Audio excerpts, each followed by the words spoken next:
우리 인간이 이 세상에 살아가는 한 고통이 없을 수는 없습니다. 에덴 동산에서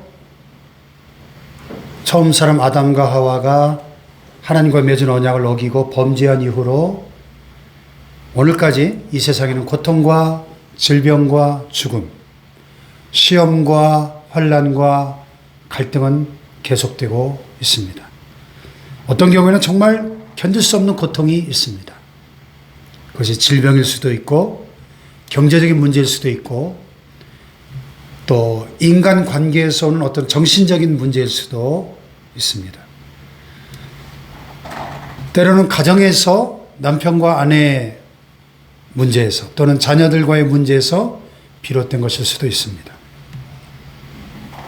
아무도 나와 함께 하지 않는다고 느껴질 때, 심지어는 하나님조차 계시지 않은 것 같은 느낌이 들 때, 아니 하나님이 계신 것 같은데 하나님이 나를 멀리 하시고 더 나아가서 나를 버리신 것은 아닌가 이런 생각이 들 때, 더욱이 그 고통의 기나긴 터널의 끝이 보이지 않을 때 그것이 우리를 더 고통스럽게 합니다. 그래서 자기도 모르게 입에서 나오는 말이 죽고 싶다, 이런 표현이 나도 모르게 입에서 나옵니다. 이런 표현을 쓰는 것이 결코 이상한 것이 아니죠.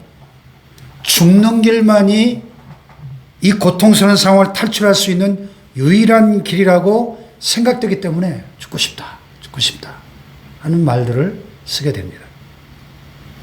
여러분 그런 고난을 경험해 보신 적이 있습니까?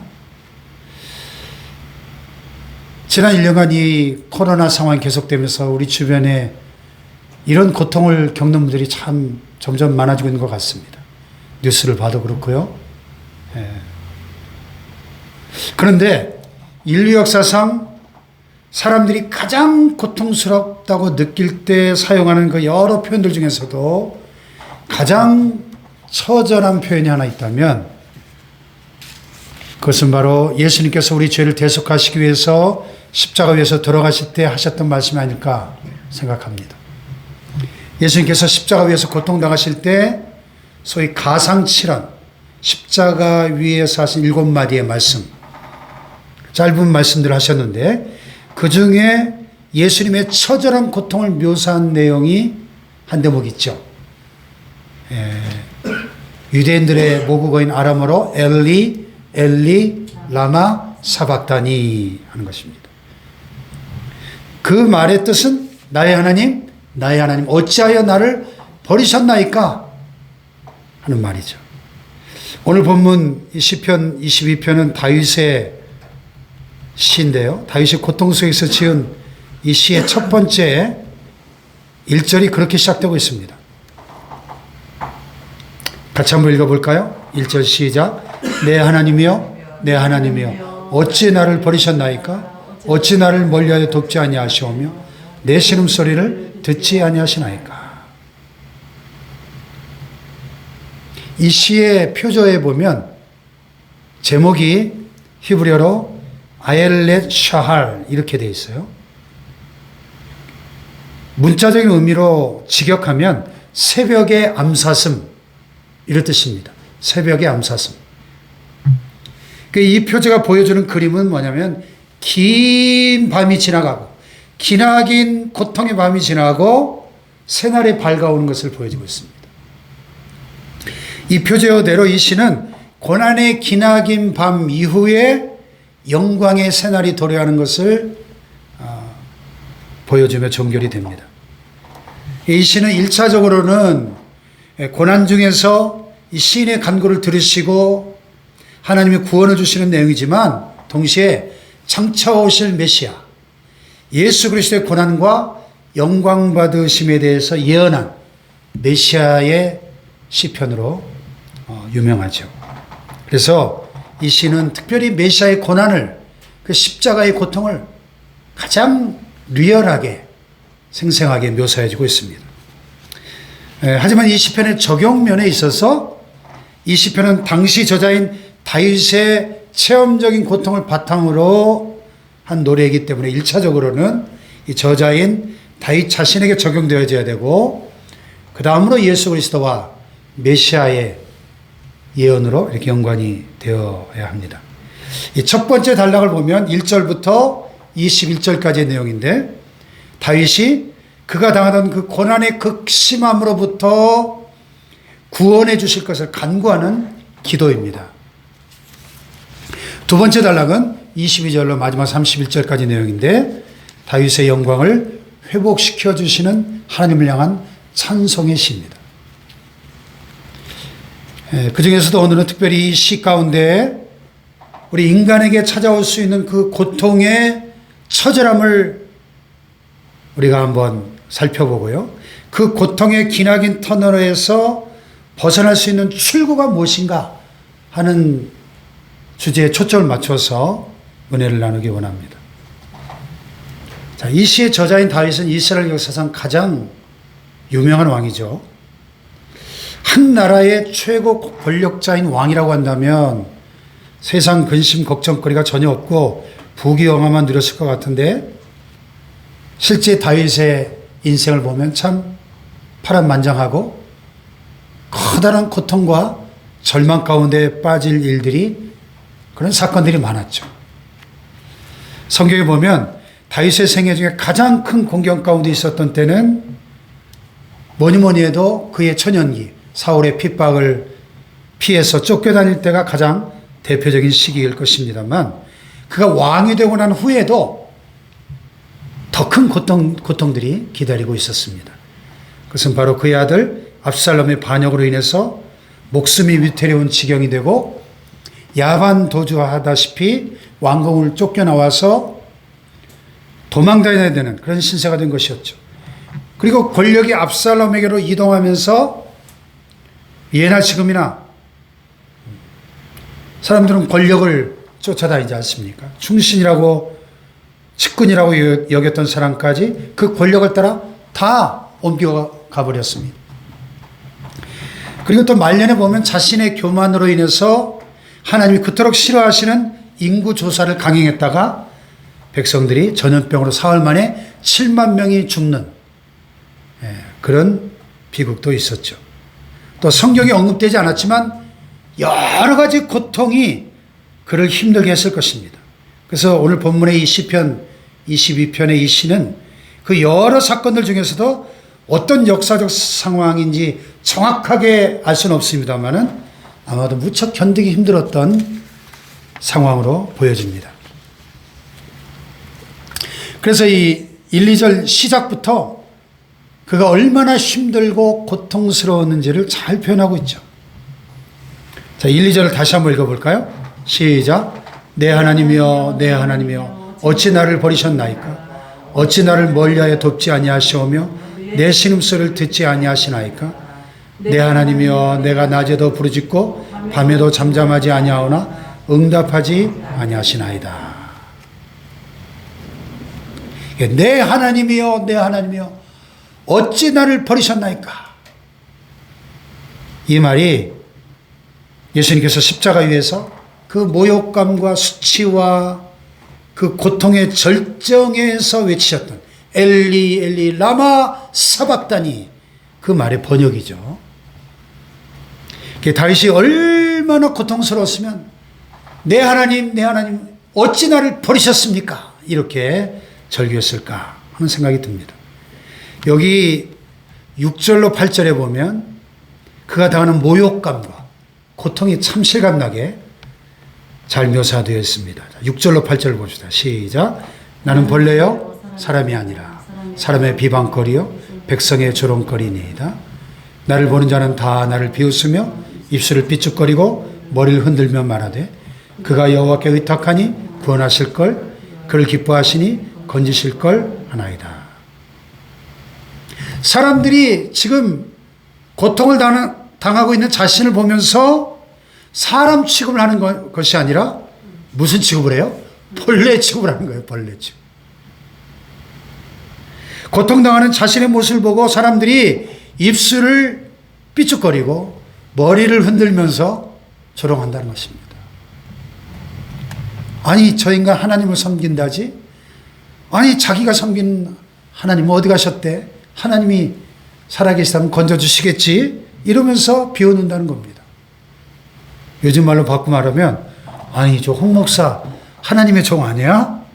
아니 저 아무개 집사 축복교 열심히 다닌다면서 그러면 자기가 섬기는 하나님이 구원해 주시겠지? 이러면서 조롱한다는 겁니다.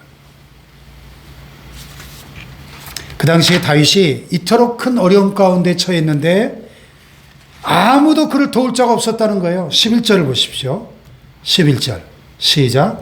나를 멀리하지 마옵소서. 환난이 가까우나 도울 자 없나이다. 이런 상황에서 다윗은 지금 자기를 공격하는 자들을 여러 가지 비유적인 픽처 랭귀지, 그림 언어로 표현하고 있어요. 여기 12절, 13절 봅시다. 시작. 많은 황소가 나를 에워싸며 바산의 힘센 소들이 나를 둘러쌌으며 내게 그 입을 벌림이 찢으며 부르짖는 사자 같으니이다. 또 16절도 보세요. 개들이 나를 에워쌌으며 악한 무리가 나를 둘러 내 수적을 찔렀나이다. 여기 다윗을 공격하는 악한 무리들을 많은 황소, 바산의 힘센 소들, 그 다음에 부르짖는 사자, 또 개들, 이런 표현을 썼어요. 그러니까 지금 자신을 에워싸고 있는 그 세력들의 힘이 셀 뿐만 아니라 매우 잔인하고 비열하고 또 더러운 개와 같은 자들이다, 그런 뜻입니다. 여러분, 그렇게 비열하고 더러운 개들과 같은 원수들에게 공격받을 때 다윗이 얼마나 수치스럽고 고통스러웠겠습니까? 그 처절한 고통이 14절 15절에 아주 뼛속 깊이 사무치게 나타나 있어요. 14절 15절 시작. 나는 물같이 쏟아졌으며 내 모든 뼈는 어그러졌으며 내 마음 밀랍 같아서 내 속에서 녹았으며 내 힘이 말라 질그릇 조각 같고 내 혀가 입천장에 붙었나이다. 주께서 또 나를 죽음의 진토 속에 두셨나이다. 정말 처절한 고통입니다. 저도 아직까지 이 정도의 고통은 경험을 못 해본 것 같아요. 나는 물같이 쏟아져 버렸습니다. 내 모든 뼈가 어그러졌습니다. 내 마음이 밀랍이 뭐예요? 그게 여러분 촛농 아시죠? 초가 녹아서 흐물흐물 사라져버려. 내 마음이 그냥 그 촛농같이 녹아서 사라져버린다는 것입니다. 내 힘이 말라 질그릇 조각 같고 내 혀가 말라서 입천장에 이틀에 달라붙었다는 겁니다. 또 나를 주께서 죽음의 진토 속에 두셨나이다.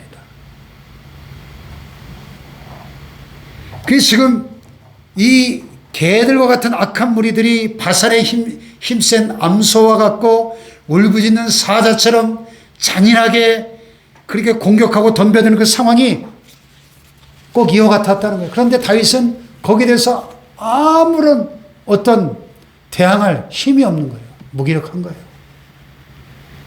뿐만 아니라 17절에 보면 자기 몸이 얼마나 수척해졌는지 내가 내 모든 뼈를 셀 수 있나다. 완전히 피골이 상접해서 이 뼈가 몇 개인지 셀 수 있을 정도로 몸이 야위고 힘든 상태가 되었다는 것이죠. 게다가 그에게는 5조각까지 사람들이 나누어 가집니다. 18절에 내 겉옷을 나누며 속옷을 제비 뽑나이다. 그에게 남아있는 마지막 재산까지도 다 뺏어간다는 거예요. 참 잔인하죠. 여러분, 이런 다윗의 상황이 얼마나 고통스러웠을까요? 근데 다윗은 지금 성령의 감동하심을 따라서 자신이 당하는 그런 모욕과 고통의 체험을 바탕으로 해서 장차 오실 메시아 예수 그리스도께서 온 인류의 죄를 짊어지시고 십자가 위에서 그러한 모욕과 고통을 받으실 것을 예언적으로 보여준 겁니다. 실제로 본문에 묘사된 이러한 고통들을 예수님께서 십자가에서 그 모든 고난과 수치를 당하실 때 거의 동일하게 여기 지금까지 우리가 이렇게 구구절절 묘사된 이 고통들을 고스란히 예수님 십자가 위에서 경험하시지 않습니까? 심지어는 예수님의 그 속옷을 제비 뽑아 나눠 갖는 것까지 실현이 됩니다. 그래서 이 시는 한편으로는 예수님의 고난과 십자가의 죽으심을 예언하고 묘사하고 있는 대표적인 메시아 순환 예언시입니다. 아멘.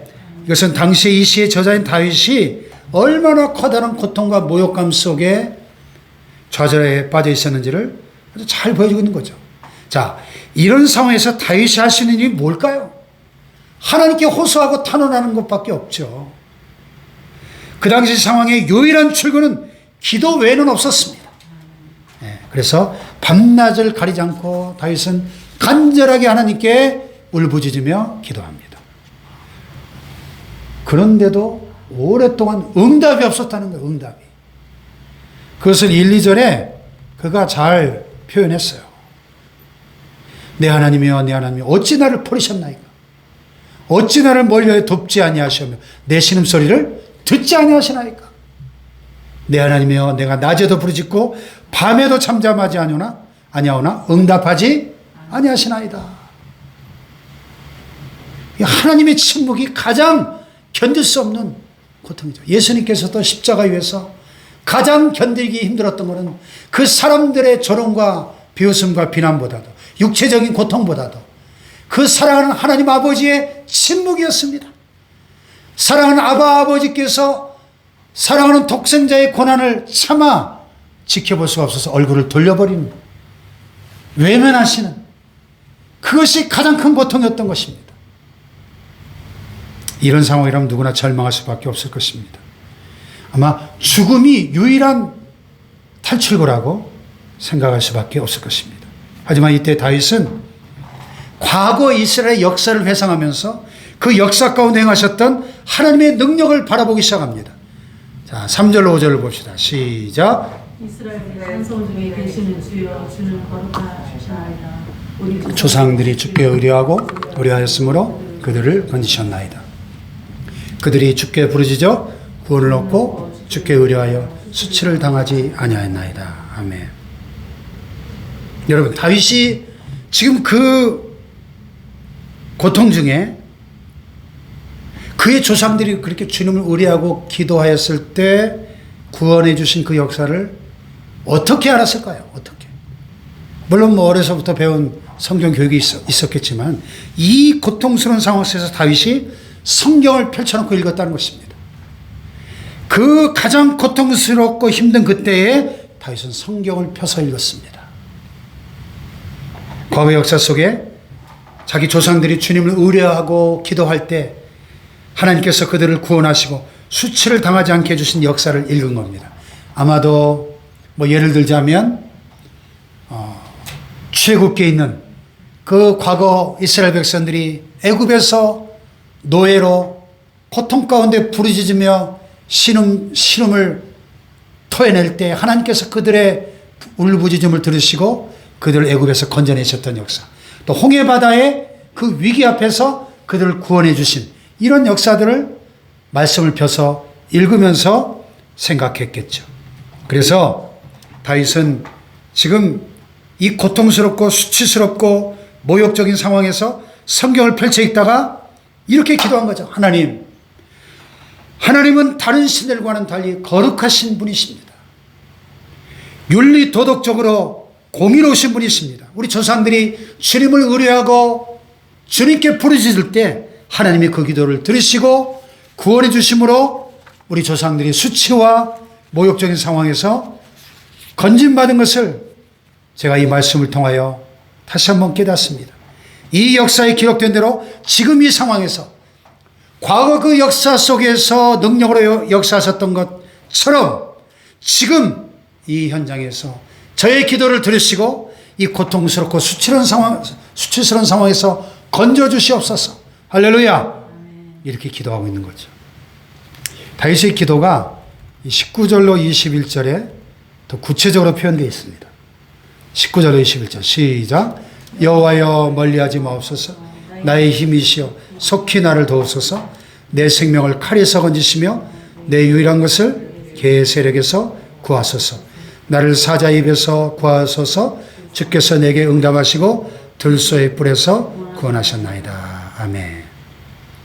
그래서 아까 살펴봤습니다마는 그를 공격하는 악한 무리들, 많은 황소, 바산의 힘센 소들, 부르짖는 사자, 개들, 이런 악한 자들의 선하기 위해서 그를 구원해 주시도록 기도하고 있는 것입니다. 자, 그러면 하나님께서 이러한 다윗의 기도를 듣고 어떻게 하셨을까요? 이 시의 두 번째 단락인 22절부터 마지막 31절까지 보면 그 고난 중에 부르짖는 다윗의 기도를 하나님께서 들으시고 구원해 주신 그 일에 대해서 다윗이 찬양하고 있습니다. 그런데 흥미로운 것은 그가 혼자서만 그렇게 하나님을 경험하고 감사하고 있는 게 아니라 모든 사람들과 함께 그 경험을 나누고 있다는 것입니다. 고통 중에 부르짖는 자신의 기도를 응답하신 그 하나님의 이름을 형제와 회중 가운데서 찬양하고자 하는 것이죠. 22절을 보세요. 시작. 내가 주의 이름을 형제에게 선포하고 회중 가운데서 주를 찬송하리이다. 아멘.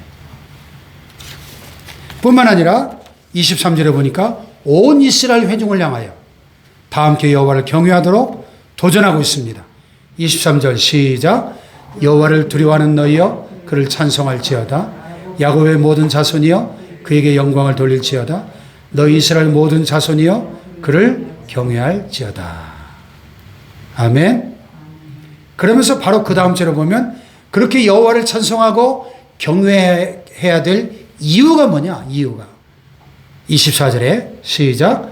그는 곤고한 자의 곤고를 멸시하거나 싫어하지 아니하시며 그의 얼굴을 그에게서 숨기지 아니하시고 그가 울부짖을 때 들으셨도다. 아멘. 사실 다윗이 너무 고통스러워서 1절에서 나의 하나님이여 나의 하나님이 어찌하여 나를 버리셨습니까? 어찌하여 나를 멀리하여 돕지 아니하시나이까? 절규했는데 그러나 사실 하나님은 다윗을 한 번도 버리신 적이 없고 한 번도 다윗을 멀리 떠나보신 적이 없습니다. 고통 가운데 부르짖는 다윗의 기도를 하나님은 들으시고 응답해 주신 줄로 믿습니다. 할렐루야.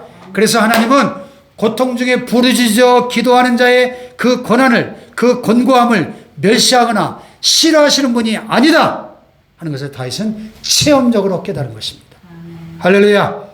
오히려 고통당한 자들의 기도를 들으시고 그 실추된 명예를 회복시켜 주시는 하나님을 찬양하게 하시는 분이시다 하는 것이죠. 할렐루야. 뿐만 아니라 그 엄청난 고통과 모욕 속에서 그가 만나고 경험했던 그 하나님의 통치 스타일을 이해하고 누가 하나님 앞에서 찬송하며 살아갈 수 있는지를 26절에 이렇게 노래하고 있습니다. 결론이에요. 26절 시작. 겸손한 자는 먹고 배부를 것이며 여호와를 찾는 자는 그를 찬송할 것이라. 너희 마음은 영원히 살지어다. 할렐루야. 겸손한 자는 어떻게 된다고요? 먹고 배부를 것이다. 또 여호와를 찾는 자는 그를 찬송할 것이다. 오늘 이 시대에도 하나님께서는 겸손하게 여호와 하나님을 찾고 구하는 자에게 은혜를 베푸시고 찬송하게 하시는 분이신 줄로 믿습니다. 아멘. 할렐루야. 아멘. 이것은 다윗이 당시에 그 모욕적이고 절망적인 고통의 현장에서 먼저 자신을 돌아보면서 겸손하게 여호와 하나님을 찾았다는 것입니다. 아멘. 할렐루야. 그리고 다윗은 그 상황 속에서 어리석게 범죄하지 않았습니다. 이것이 진정한 기도죠. 이것이 진정한 신앙인의 자세죠. 언제 끝날지 알 수 없는 고통의 그 기나긴 터널을 지나는 과정 속에서 그는 범죄하지 않고 하나님께 기도했다는 거예요. 할렐루야. 그렇다고 한다면 기도야말로 정말 우리의 삶의 고통에서 우리를 구원해 줄 유일한 출구인 줄로 믿습니다. 할렐루야. 웨슬리 듀엘이라고 하는 분이 기도로 세계를 움직이라, 영어 원제목에 Touch the world through prayer, 기도를 통하여 세상을 터치하라, 직역한 그런 뜻인데 우리말로는 기도로 세계를 움직이라 이렇게 번역이 됐죠. 그 책에 이런 말을 했어요. 기도는 인간이 공궁에 빠졌을 때 하나님의 기적적인 능력을 끌어내는 하나님이 정하신 방법이다. 아멘. 할렐루야. 아멘. 고난 가운데서 우리를 건져주시는 하나님의 기적적인 방법으로, 하나님의 방법이 바로 기도다. 아멘. 할렐루야. 아멘. 근데 오늘 우리는 왜 이런 하나님 아버지의 능력을 경험하지 못하는 것일까? 가장 중요한 이유는 우리가 기도하지 않기 때문입니다. 그리고 또 때로는 우리가 기도를 하긴 하는데, 기도를 해도 오랫동안 응답을 받지 못하는 것처럼 보일 수도 있어요. 하나님 우리의 기도를 듣지 않으시는 것처럼 느껴질 때도 있습니다. 다윗이 바로 그런 상황이었거든요. 그러나 다윗처럼 겸손히 여호와 하나님을 찾으면 하나님의 때에 하나님의 방법으로 반드시 응답해 주시는 것을 경험하게 될 줄로 믿습니다. 아멘. 할렐루야. 아멘. 다윗이 그 고통스러운 상황 속에서 겸손하게 하나님을 찾고 기도할 때 여호와께서 그에게 찬송을 주셨다 그랬어요. 오늘 여러분은 어떤 어려움을 갖고 계십니까? 저는 다 할 수 없지만 이 다윗이 고통스럽고 절망적인 상황에서도 성경을 펼쳐놓고 읽으면서 하나님을 의지하면서 기도한 것처럼 여러분도 성경 말씀을 펼쳐놓고 읽으면서 진지하게 다윗처럼 기도할 수 있기를 축복합니다. 아멘. 문제가 건강의 문제일 수도 있고 경제적인 문제일 수도 있고 사업상의 문제일 수도 있습니다.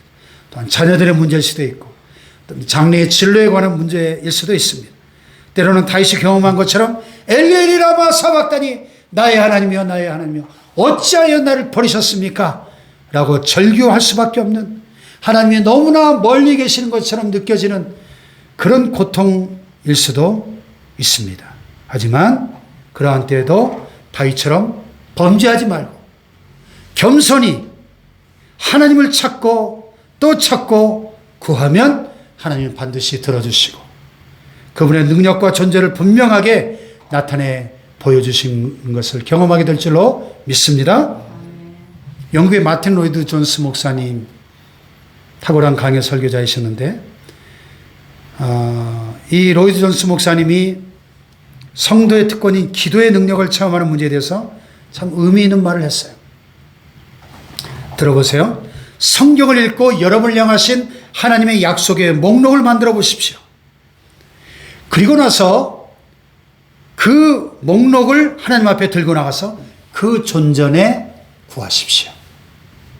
그러면 여러분은 간구한 바를 얻었다는 사실을 분명히 확신할 수 있습니다. 여러분이 이미 그것을 소유하고 있으며 하나님은 자신이 정하신 때에 그리고 자신의 방법으로 그것을 온전히 실현시켜 주실 것입니다. 그것을 온전히 누리도록 해 주실 것입니다. 할렐루야. 그러므로 기도는 분명 우리에게 있어서 희망이요 위로요 우리의 삶의 근거인 줄로 믿습니다. 고통에서 구원하는 유일한 해방구인 줄로 믿습니다. 출구가 보이지 않는 기나긴 고통의 터널을 지날 때 사실 오늘 이 코로나의 위기가 모두에게 힘든 것은 그 끝이 언제인지 알 수만 있다면 견디겠는데 이게 언제 끝나는지 아무도 장담할 수가 없잖아요. 도대체가 이 터널의 끝이 어딘지 아무도 알 수가 없어요. 그래서 이 고통이 배가 되고 있는 거 아니겠습니까?